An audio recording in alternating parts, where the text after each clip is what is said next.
Little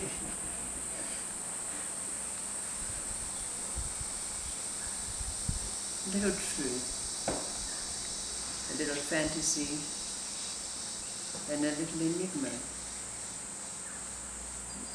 Everyone knows that Sir Arthur Conan Doyle was the inventor of Sherlock Holmes, the great sleuth. But maybe it's not so well known that Sir Arthur Conan Doyle was a great occultist. He was one of the earliest members of the Theosophical Society in England. And when he was about to pass over into the next world, he vowed that he would come back and tell everyone what it was like on the other side. And it's said of him that when he did pass over, he came back to Madame Helena Blavatsky and told her this story, that when he got up into heaven and came in front of St. Peter at the pearly gates, St. Peter pointed to him and said, "Oh, you're Sir Arthur Conan Doyle. You invented Sherlock Holmes. I've got a special test for you before you can get into heaven." So St. Peter said to Conan Doyle, "You see all of these souls arrayed up here? Tell me, which one is Adam?" So Sir Arthur viewed the tiers, lines of souls there, and he said, "Sixth tier down, fourth from the left." "How did you know?" said St. Peter. "How did you know?" "Simple and elementary, my dear St. Peter. No navel."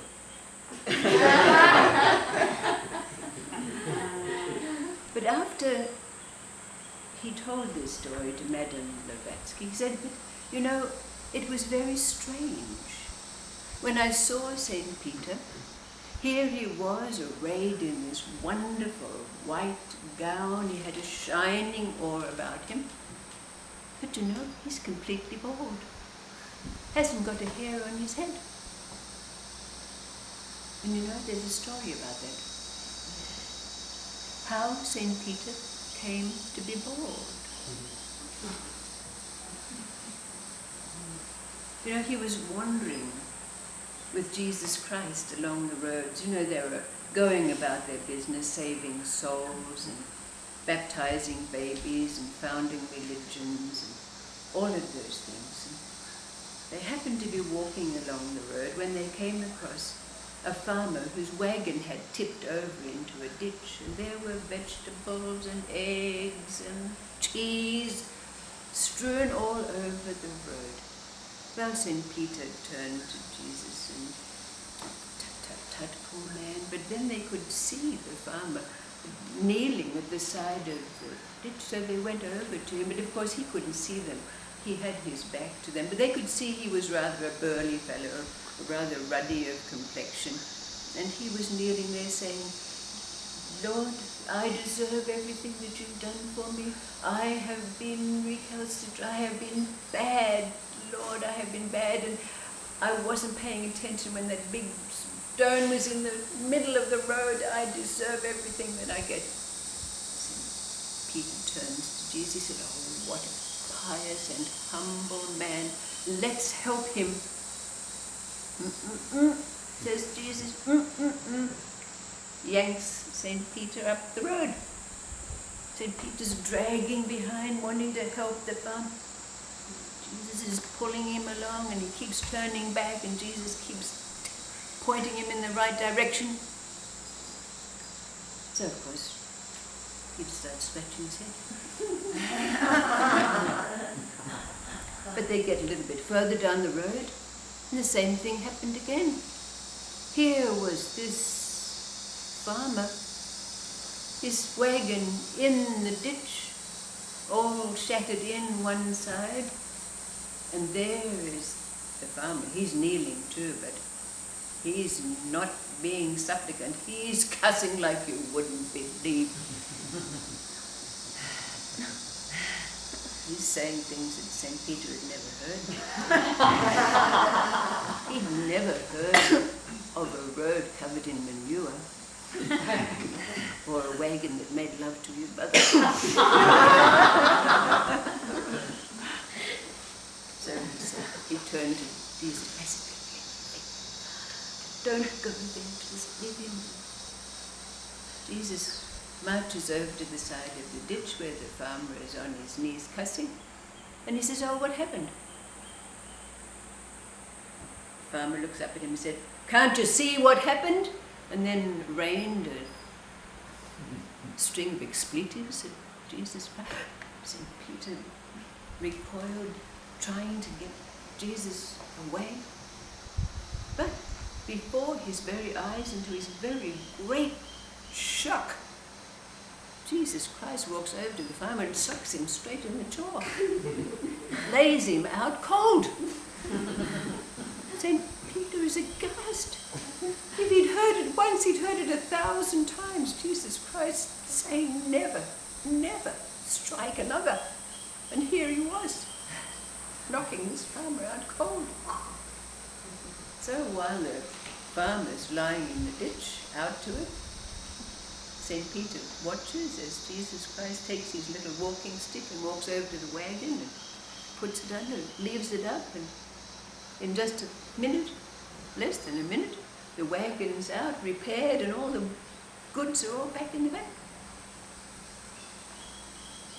Jesus Christ walks off down the road, leaving St. Peter there with his mouth open and wondering what's going on, looking at the wagon, looking at the fellow out cold. But he finally follows Jesus down the road and he's scratching his head and scratching his head. He says to Jesus, I don't understand. Why did you do that? First we meet the farmer, and he's a pious and humble man, and you don't want to help him. And then you come along and you sock this man, lock him out cold, and he's cussing you and swearing at you. Jesus, I don't understand. Jesus said, try. So they walk further along the road, and of course it's midday now and the sun is shining, so Jesus is a little bit tired, so he comes to a nice big tree with a bit of shade and takes out a pear from his knapsack and he sits down and eats his pear and then goes to sleep and leaves St. Peter with his ruminations. So when Jesus Christ woke up and they're about to get on the road, St. Peter's still musing about this and sort of said to Jesus Christ, well, I think I've got it. I think I've got it. Was it because... And then he went home with his little thing, we all have them. Jesus said, maybe. So St. Peter flushed with pleasure, thinking that he might have finally got something. But then he realized by the look on Jesus' face that no, that wasn't it. They scratched his head some more. And he pondered for quite a way along the road, and of course all the time he's rubbing his head and scratching it. That's how St. Peter got bored.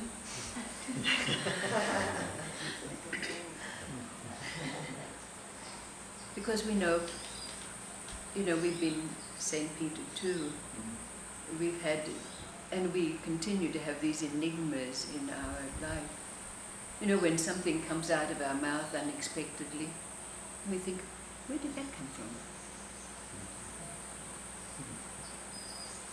And we think about it for a while afterwards. And we never do figure it out, do we? Have you figured out where it comes from? Well, you're better men than I am if that comes down.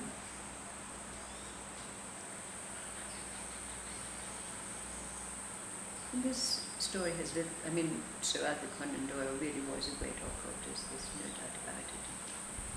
He did channel quite a lot of information to Madame Blavatsky. That part is true. The rest of it you'll just have to take it as.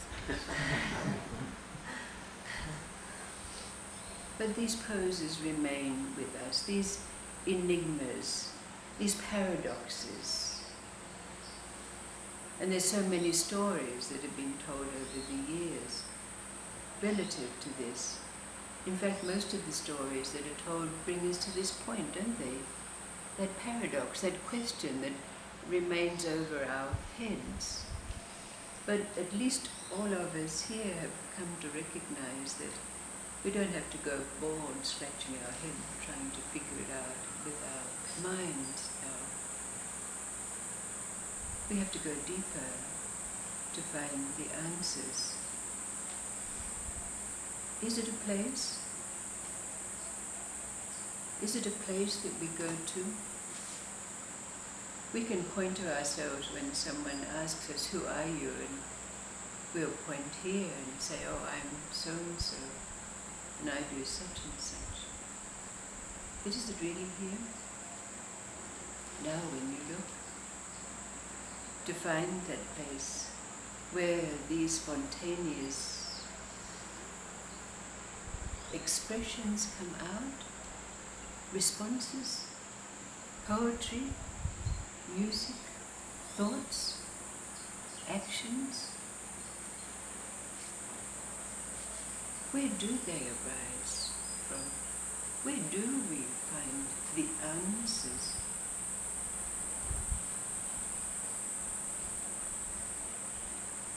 But we never do.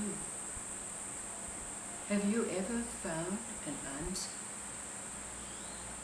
An answer that you can grab hold of now and say, this is it, I've got it, and I'm not going to lose it? No way. It's like grabbing hold of the air. And yet we can live every moment of our life knowing that what needs to be done and needs to be said at any given moment, and the place where we're supposed to be is there. It's it.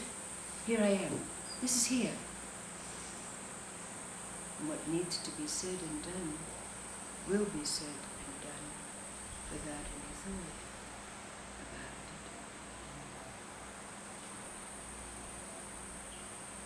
it. Is it a place? If we asked, why did Jesus Christ do that? Like his beating of the olive tree. Are we going to find an answer? Are we going to be like the many millions of people who try to interpret the stories and words? Forget it. So why do we sit here? Why do we tell stories? Why do we listen to stories?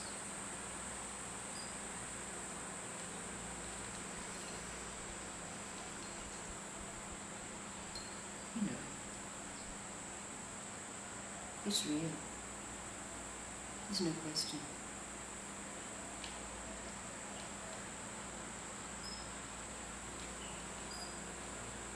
Is it?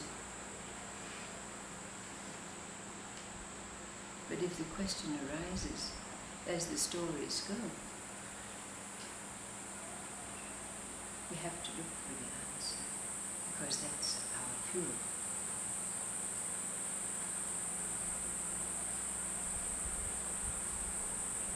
Isn't it? Someone comes to you with a question, go for it. Seek the answer with all your might. With all your being, don't let it go. Get onto it. Go for it. Till the end. Here we are. I'm out of a job. Out of a job.